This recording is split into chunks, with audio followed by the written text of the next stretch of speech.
Hoy tenemos con nosotras a Daniel Cruz. Me siento muy orgullosa de que esté aquí y estamos las dos muy contentas. Daniel Cruz es psicólogo clínico y psicoterapeuta, profesor asociado de la Universidad de Barcelona, académico de la Real Academia de Medicina de Cataluña y ha sido y es coordinador durante más de 25 años de centros de salud mental infanto-juveniles y hospitales de día de adolescentes del Hospital Sant Joan de Déu. Ha sido presidente de la Asociación Catalana de Profesionals de la Salud Mental y actualmente es miembro de la Junta Directiva de la Sociedad Española de Psiquiatría y Psicoterapia del Niño y del Adolescente. Nos parece que es un lujo poderlo tenerlo entre nosotras y nos gustaría poderlo tenerlo más adelante. Daniel, mucho gusto. Buenas tardes. Buenas tardes, encantado de colaborar y muy agradecido también, porque además pienso que es muy importante que los ámbitos de educación y de salud mental puedan compartir espacios, intercambiar miradas y experiencias. Gracias. Bueno, Daniel, el caso es que estamos pasando una situación muy delicada en todo el mundo, que para nosotras es muy importante la educación. Este programa se dedica precisamente a la educación por completo y nos gustaría conocer de un experto como usted cuáles son las principales reacciones que se han dado en la infancia y la adolescencia, en niños y adolescentes frente a esta pandemia. Bueno, es evidente que hay un impacto emocional fuerte, dado que estamos hablando de una enfermedad que potencialmente puede ser letal, que conlleva una limitación de libertades y, por tanto, no estamos únicamente ante una crisis sanitaria, sino también ante una crisis económica y social, por lo cual tiene una gran repercusión. Se está estudiando todavía los efectos de esta repercusión, pero en infanto-juvenil, en niños y adolescentes, hay que tener en cuenta, sobre todo en niños, que a veces ellos no nos van a decir directamente lo que les pasa. Quizá también porque quizá ni ellos mismos son conscientes, pero se puede expresar a través de un comportamiento más inquieto, más irritable, pueden llorar con más facilidad. Y entonces esto es importante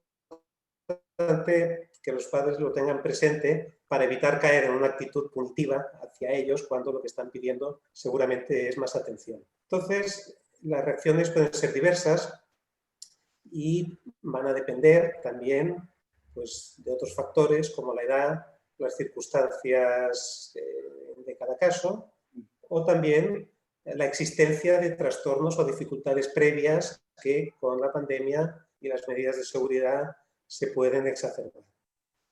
Bien, dicho esto, hay algunas reacciones básicas. Por ejemplo, en muchos niños vemos que hay más ansiedad, sobre todo cuando lo que predomina es el miedo, el temor a lo que sucede. En otros aparece más la tristeza, el sobreapego a sus figuras cuidadoras, porque tal vez lo que está predominando son los sentimientos de pérdida asociados a toda la situación. Hay otros chicos que lo que vemos es que aparece más el enfado, más rabietas, y es porque viven mal todas las prohibiciones y limitaciones que conlleva la situación y que quizá les cuesta de entender o de aceptar. Dicho esto, también debemos señalar que en algunos casos ha habido un cierto alivio que lo relacionamos con la disminución de factores estresantes asociados a la escolaridad, que también es algo que nos puede hacer pensar.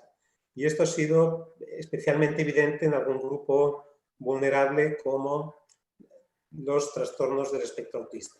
Es decir, que les ha ido bien a chicos con unos buenos recursos, pero también a algunos más vulnerables. Sobre la edad, básicamente, cuando hablamos de niños muy pequeños, de 0 a 2 años, lo principal para ellos es poder estar con sus cuidadores, con sus figuras de apego principales. Cuando hablamos de 3 a 6 años, hay que pensar que es una edad donde es muy importante el descubrimiento del mundo, de las relaciones, los juegos, del cuerpo, y hay que ver de qué manera se puede compensar, que puedan seguir explorando su entorno y sus relaciones. Y ya en los 6-12 años, que es la edad que nosotros llamamos la edad escolar, aquí sabemos que va cobrando mucha importancia el mundo de fuera de casa y de fuera de la familia. Tenemos todo el tema de los aprendizajes, la relación con los iguales. Entonces, aquí poder mantener la continuidad con este mundo, pues va a tener su importancia. Y en la adolescencia lo que sucede que las medidas de seguridad son lo opuesto al proceso adolescente, porque los adolescentes necesitan huir un poco de la mirada de sus padres y sus madres, la relación con los iguales y con el grupo es fundamental. Entonces hay que entender que en momentos de confinamiento pues trasnocharan mucho, estuvieran muy conectados a pantallas, porque era la manera de mantener su privacidad y su contacto con sus iguales. Por otro lado, también hay que tener en cuenta las circunstancias de cada caso.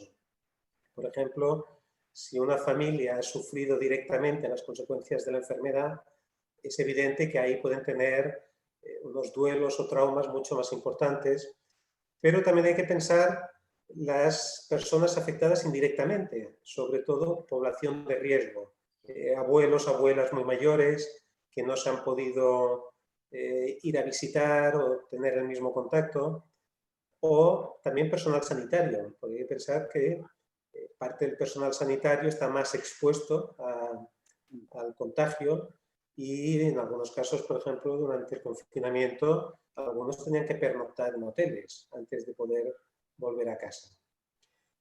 Dicho esto, después tenemos las condiciones materiales.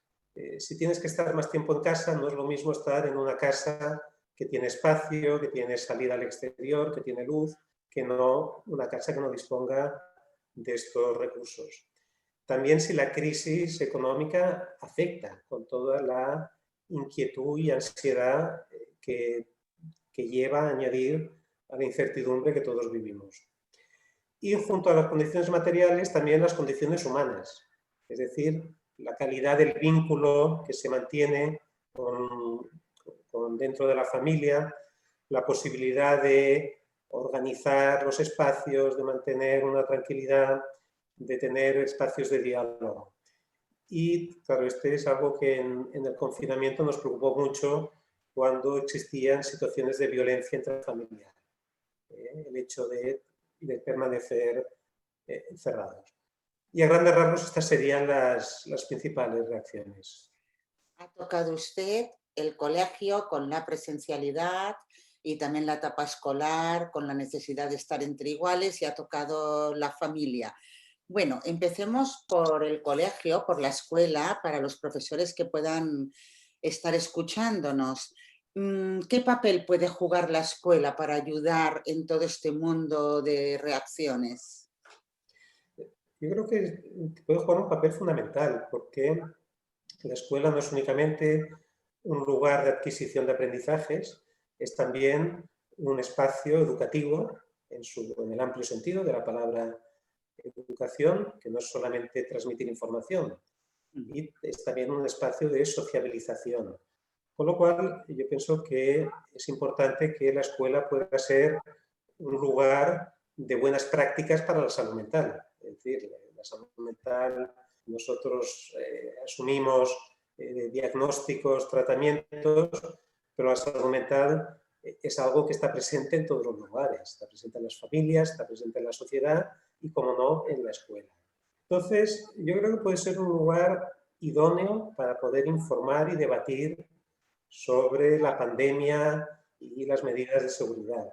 Evidentemente se puede hacer a través de las tutorías, pero a mí me parece que puede ser muy interesante las intervenciones con el grupo clase, porque eso puede permitir animar a la participación y también que el alumnado pueda escuchar a los otros y pueda ver que otros también tienen sus mismas dificultades o que pueden haber vivencias diferentes a la suya, que hay esta variabilidad.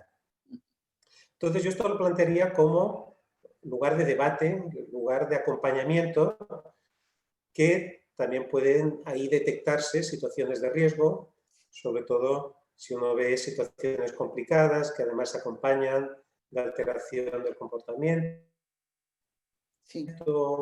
un rendimiento escolar que ha bajado o absentismo. El absentismo puede tener importancia en este entorno de la pandemia. En ese caso, convendría activar los circuitos de derivación, la salud mental, y poder contar también, si es necesario, con el soporte y asesoramiento que salud mental puede ofrecer, no ya solo a los chicos, sino también a los docentes, para poder acompañarlos a ellos también. Este es un punto que nos gustaría tocar en algún otro programa, que es el de la salud mental, que ahora mismo es necesario. Bueno, vamos por la segunda parte, por la de las familias. ¿Cómo podemos asesorar a las familias o qué asesoramiento pueden pedir las familias a los centros docentes? Los tutores muchas veces tienen un conocimiento cercano de su alumnado y de las familias, con lo cual son personas de referencia. Y yo creo que ahí pueden asesorar también a las familias. Con las familias, yo creo que lo más importante es que sean conscientes de que tienen que dar una información clara, concisa y tranquilizadora de lo que está sucediendo. Y evitar transmitir la ansiedad propia, porque entonces esa puede reforzar la ansiedad de sus hijos, de sus hijas. Lo que es importante también que las familias sepan que no solo se trata de dar esa información, sino de poder recoger qué es lo que sus hijos piensan de lo que está pasando, cómo lo entienden, las dudas que puedan tener, que puedan expresarlo y también expresar cómo se sienten, lo que les despierta. Y en primer lugar, para aceptar, porque tienen todo el derecho del mundo a sentirse como se sientan. Si son tristes porque están tristes, si enfadados porque están enfadados, hay que validar ese sentimiento para a continuación pues, poder ofrecer una visión más tranquilizadora. Y tener en cuenta que esto no es una información puntual, que con hablarlo una vez ya basta, sino que es un proceso. Y como tal proceso donde se van elaborando las cosas que se piensan y que se sienten, pues vale la pena darle esa continuidad en el tiempo, sobre todo a base de estar disponibles. No se trata de interrogar, no se trata de forzar, sino de que perciban de que los padres están disponibles para poder comentar eso. Muchas gracias.